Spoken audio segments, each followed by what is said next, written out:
Hello everyone, it's Pastor Lon, Homestead and Pastor, my beautiful wife Robbie Lynn. Hope everybody's doing well today. I want to welcome y'all back to our next episode of Come Sit a Spell. I hope you enjoy these Come Sit a Spells. I know there's a lot of you leaving in the comments that you do, and I appreciate you sitting a spell with us.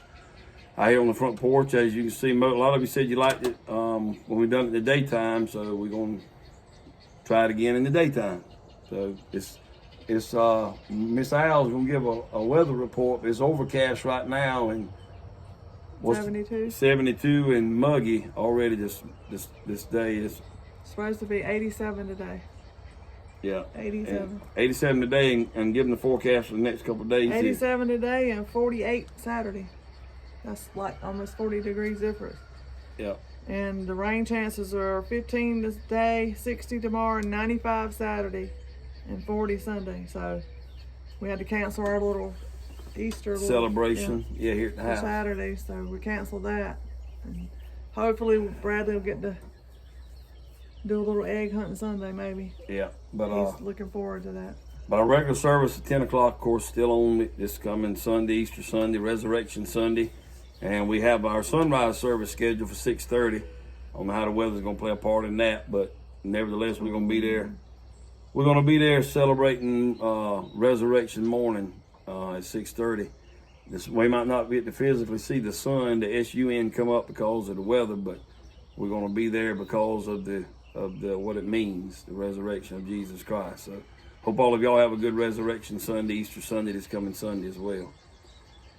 But as far as the homestead, everything's still going good around here. Biddies are still growing. We haven't lost another biddy since that one. Knock on wood. I think he was just taken out of the incubator too quick. Yeah, but anyway, they're doing good. The sheep, got them moved this morning. They're doing good on the rotational grazing, and the goats are doing well too. Matter of fact, we're fixing to move the goats over here in the wooded area so they can, all that stuff starting to bloom and bud out there in the woods, so they can do that foraging out there in the woods. And that'll make it a lot easier on us moving the sheep out of here, out of the big pen, outside of the big pasture for the rotational grazing too. But I haven't seen any more snakes. Yep, since the last time that they don't know about the last one. Oh yeah. Okay, we did. I forgot about that. We had another encounter with another snake. And that was Saturday. We were cleaning up out there around the shed, organizing some stuff, throwing away some stuff we don't need, and Robin had to look up on the top up there on one of the 2x4s and on the roof. I was going to look for something for you. And there he was up there, and he was going towards where the peacock has her eggs at over there on the ground. The only reason I saw him is because I saw something dropping, and I guess he was, I don't know it was something coming from him. Yeah. I've never seen a snake poo or whatever, but what he was doing. That's the only way I saw him. He caught my attention because there was something dropping, and I looked up and there he was. Yeah. So anyway, we took care of that situation, but we double teamed him. Yeah, but we hadn't had any more since then. That was Saturday. That tells us that the snakes are going to be bad this year because we've already had 2 encounters. Yeah, 2 encounters. I don't know. Last year maybe. Did we see one? I don't think we've seen any last year. I don't remember it if it did. When we first moved here, remember, they were everywhere. I guess because this place was vacant and they got ditches of water around it and stuff. They were, man, I don't know how many encounters we had the first couple of years, but once I guess you clean up around here and got a lot of activity going on like we got going on, it kind of deters them. And got some new lighting under the shed out there now. Hopefully that'll, and we cleaned up a lot of my junk out there and got it up on the walls and got rid of some stuff we don't need. I'm trying to declutter. Discipline myself to declutter more in my shop. I'm bad as my granddaddy used to be about keeping this, might use it later, and some things we still can keep. Like he had a can, he put nuts and bolts and washers and stuff. I still do that. But like, pieces of equipment that you hadn't used in forever and it's not working and take a lot to get it fixed, we just send it out on down to somebody that maybe can fix it and use it. And when you got more than one, or more than 2, 5 or 6. Yeah, you can of one tool. Let somebody else have them, get them. Maybe they can fix them up. And I encountered when we cleaned out our office, I sent him to the junk pile, to throw away pile with some stuff, and I encountered some of that stuff in his building this weekend. What was that? In that bag. I said, what are these doing in here? Oh, I thought you made a mistake and they weren't supposed to be thrown away. I did. That's I a did. good one. I That's did. a good one. Well, it was stuff. It was lamps. I wasn't nothing I would have used. I thought you just. Yeah, but you're a hoarder. Yeah, I am. My granddaddy was like that. Your daddy's like that. Well, I'm not like that. You throw it in the dumpster and then you'll sit at his house. He'll go dumpster diving in. Now, we'll dumpster dive sometimes. We have in the past. Sometimes, like when we're at, we used to be on vacation at at the beach. Yeah, we'd go around. When people would leave the weekend, if they didn't want to take it with them, sometimes they had no need for it. They'd leave it beside the road. So we go around on the golf carts and pick up good stuff. It'd be good stuff. Yeah, tables, chairs. Me and my sister. Yeah. So we're not one of those that's got to have the best of everything. We make do what we got. And I know there are a lot of y'all on here the same way. Recycle and reuse. Yeah. And if we can't use but it, if it's something I hadn't used in a while, then I'm not a hoarder. That's a good idea. What you said. We done the same thing in our closet with our clothes. Tell them what you was talking about. The good way to determine whether you wear it or not, need to get rid of it or not. About turning it around. Like you have your clothes on the hangers in the closet one way. Hold up. Before we go any further, how many of y'all, I guess probably most of the women, like for your clothes to all be turned the same way in the closet? Like your buttons be facing your front. I mean, as a man, I wouldn't care if it was. Like I'm not going to go in there and have a front and a back, front and a back. I could care less about that. Uh-uh. And color-wise too, she tries to keep them color, keep the t-shirts all together. And I mean, that's a man thing. I reckon that I don't really worry about that. But my yard clothes together. She's about got me trained to do that. But what she done, go ahead and finish about turning them around. By the way, I can tell if I hung the clothes or he hung the clothes, because if he hangs them, they're always backwards. I have gotten better with that. Yeah, but if you hang your clothes a certain way in the closet, and then as you wear them, when you put them back, turn the hanger the opposite direction. Not meaning you have to put the clothes opposite, just the hanger. Like hang it from the back. And at the end of the year, you'll see which clothes you did not wear, and obviously you don't need them. And those are the ones that you didn't turn around, you need to get rid of. Yeah. And that's what we've done. And it's really helped us out. It opened up our closet, freed up a lot of space. Plus, don't just throw them away. At the same time now. That's right. We can get in there together now and look for our clothes, but don't just throw them away. Take them to Salvation Army or Goodwill, or you may know a family in need in your Habitat. community. Yeah, which is kind of what I want to talk about a little bit here today. Speaking of that, about community and fellowship one with another. Y'all come here for inspiration, and we're not gonna try to be negative about this. But I was just reading something. I watched a video about the Great Depression when the stock market crashed in October of 1929, and the Great Depression. I think the really bad part of it lasted for like 10 years to 1939, but it kept on as well. But it affected the entire world as it trickled around from America. But they stood in soup lines and bread lines, and people lost their jobs, and all the negative side it was just a bad deal. Lost millions. I mean, it's like what, millions of billions of dollars they lost in one day. Yeah, but that's the negative side of it. And it was really hard. People lost their homes. Unfortunately, a lot of people lost their jobs. They showed we had to migrate from the homesteads and the farms to the different places to be able to get a job. But that's not what I want to focus on. All that was terrible, and all that really happened. And we live in a time today where we're vulnerable. It could happen again. I pray it don't, but we on a path that it's going to happen again. But I want to remind you of something it done, and that's something we need to focus on now before something like that happens, and that's community. That's fellowship. That's bartering. That's helping one another out in any way you can with encouraging words. And what it done, I watched the video and I read a little bit about the Great Depression. It brought families closer together. Families and communities, they would come together. Remember what they said? They would come together and sit around the table. Listen to the radio, play checkers, just got board games, stuff like that. Cards. But communicate. But fellowship, which is what we need. We weren't made to be here alone.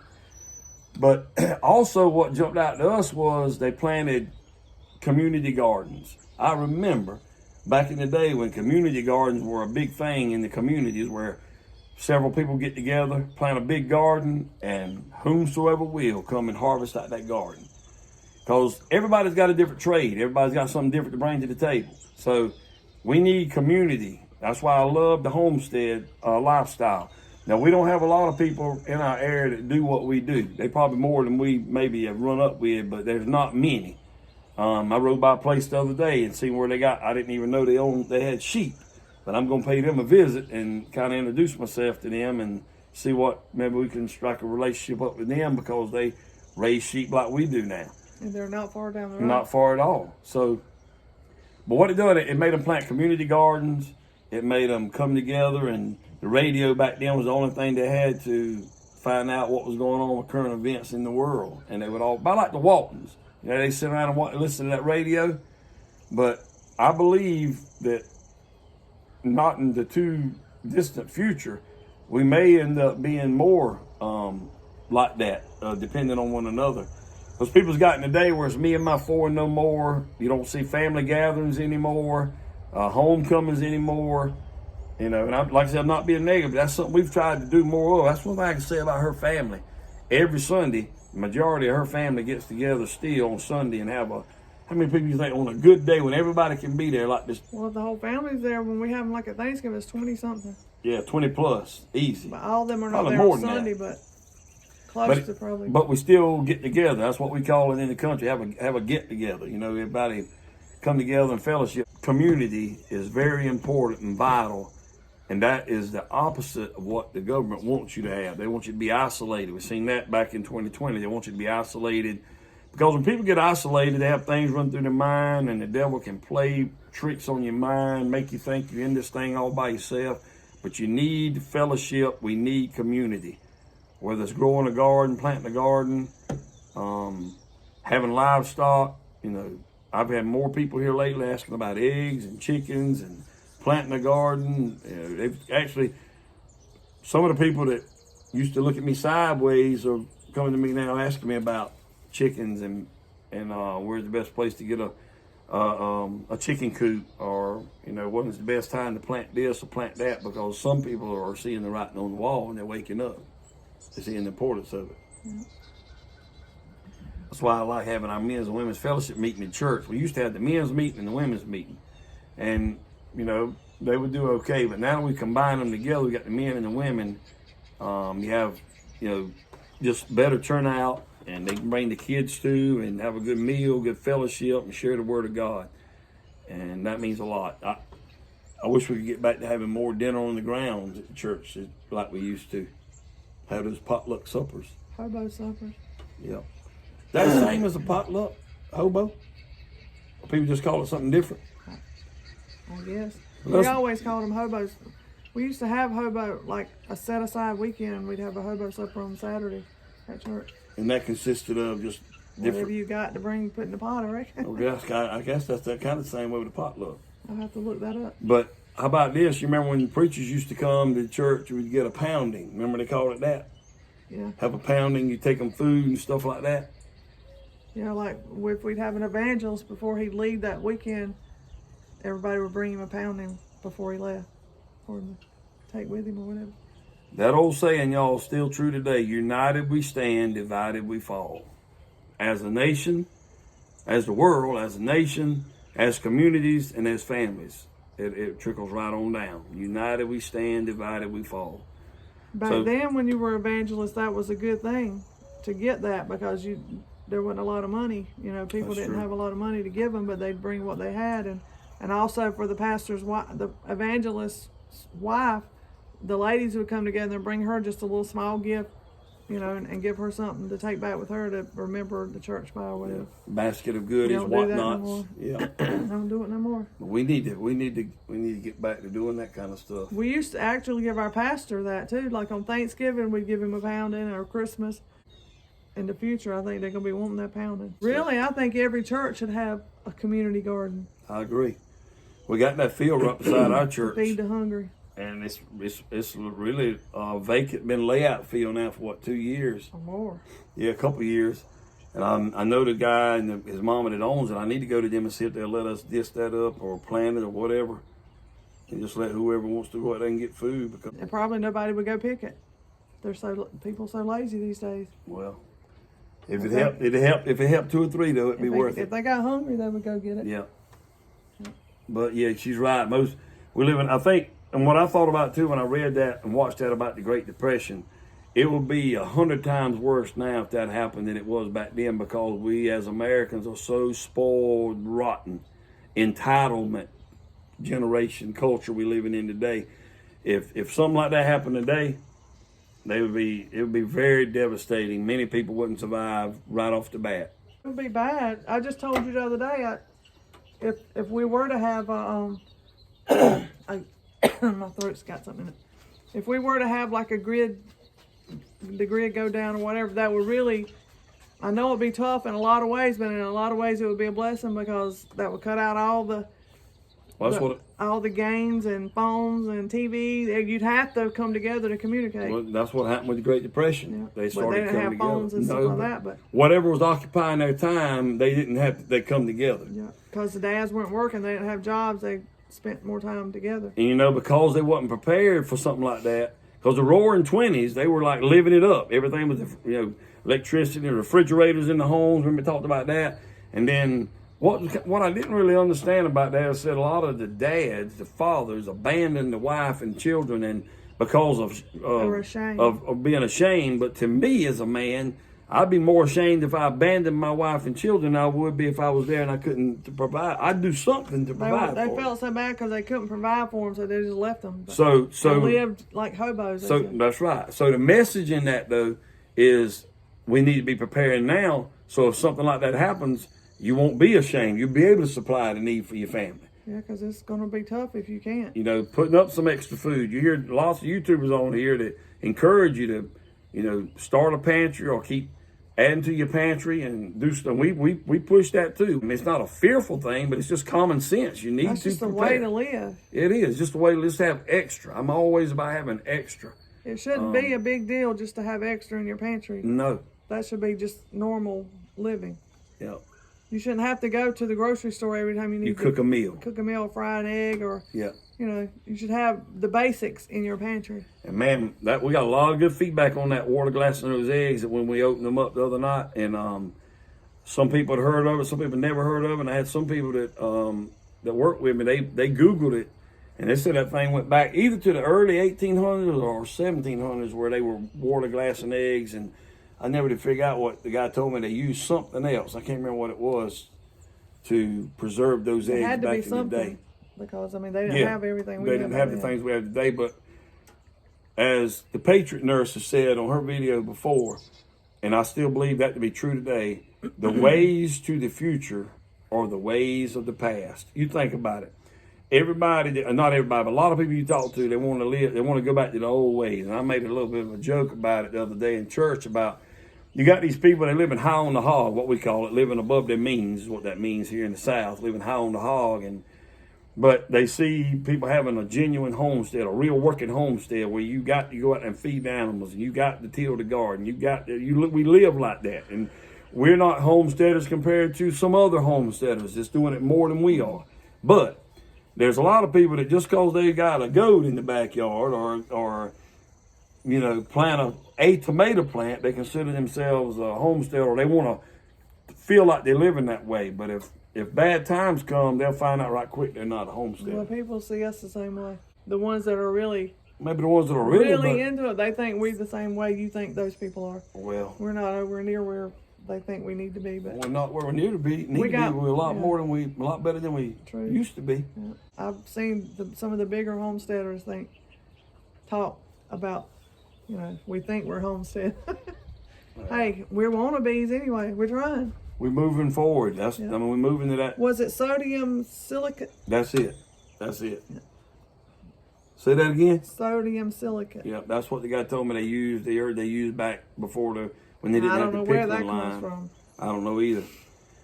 But I'm just saying, there's lots of things that grandmom and granddaddy used to do to survive that we need to be looking into to be able to survive if and when something bad does happen. But community, fellowship, family time, friends, having friends over. I mean, just bartering with one another. Get involved in a with a YouTube channel that encourages you to stock up, encourages you to plant a garden. And there's some people get offended when you try to talk to them about being self-sufficient. I mean, I'm just trying to help you. Other people are just trying to help you. If you don't want that, then that's just, so be it. But like I said in the Bible, it's not dust off your feet, move on to the next one that will. But we need fellowship. We need community.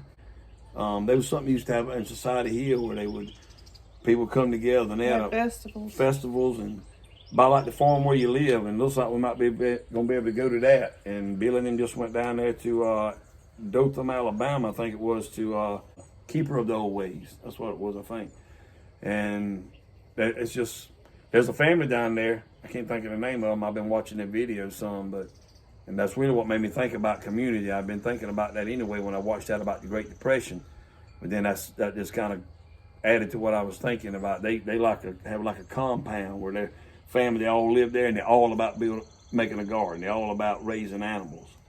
And sometimes, we feel like we're the loners in our family community because we don't have a lot of people that share the same interests. Well, you should get out. You should know your community, who lives around you, what they do, and I mean, you never know. Like we didn't know. Some of the neighbors across the street are kind of like-minded, and we know our little neighbor at the end, the elderly lady. She's all about growing garden, organic, and stuff like that. But other than that, I have no idea what our other neighbors are. That's true. And they may not have animals, but they believe in stocking and prepping and being prepared in case you have to, feed your family. Cause you can go by some of the houses and see that. Oh yeah. They don't. You know what? Really, I wouldn't say frustrates me, but it's just I'm in a world where with all my YouTube family on here that I watch, that are like-minded people. And then a lot of you that watch our channel that are like-minded people too that don't have a YouTube channel, may not even have a farm or homestead, but you know that you need to be prepared for what may be down the road. And then I go around people that have no clue. I'll be around people that don't even want to talk about it. They want to talk about what they got going on in their life, and they probably don't have enough food in the pantry to last 2 or 3 days if something was to happen. But back in the day, when they had those born raisins, when they would get together and slaughter or kill a hog, they'd have hog killing day. I remember that when I was a little boy, they would get together and all the men in the community would kill the hog and do what they would do. And a lot of times the women would fix a meal for them. And that's the kind of stuff I wish we had more of today, of living that lifestyle of more community and fellowship. You might get your wish.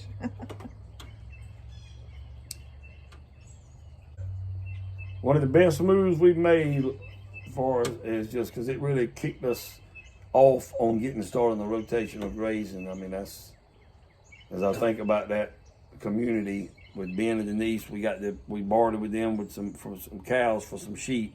That's a community connection right there. We met them through YouTube, like we met many of y'all, and y'all met us and others on YouTube, and now we had that connection. Now we got sheep, they got cows because of a community connection here on YouTube. And even though it's long distance. It is, but still you can communicate by email, by text, by phone call, or on here, communicate one with another. And community and fellowship is a great thing. And that's why the enemy don't like it. Because there's power in numbers. You compliment one another. We encourage one another. And the bright side that's made me feel good of late is some people, whether it be contractors or people that you work with all the time, they're opening up, asking questions about ripples in the water. They see some writing on the wall. They see that things could be about to go sideways, and now they want to know. I've had guys this week that are not Christians asking me about, what does it say about the end of time? What does the Bible say about this? What does it say about that? They want to know more about God's word, and I've been trying to witness to them. But also, they're talking about now, need to have some chickens on hand, have a garden planted, maybe to put up something in the cupboard. So that's a good thing. And that makes me feel good that some people, all people are not going to feel that way, but a lot of them are. And for that, I am very grateful. Then there's some on there, you talk to them like till you blue in the face, and they bound and determined to overload themselves with debt and be a slave to the lender. And that's one thing we can say. We've talked about that on here before with a video. That being debt-free is a big life changer.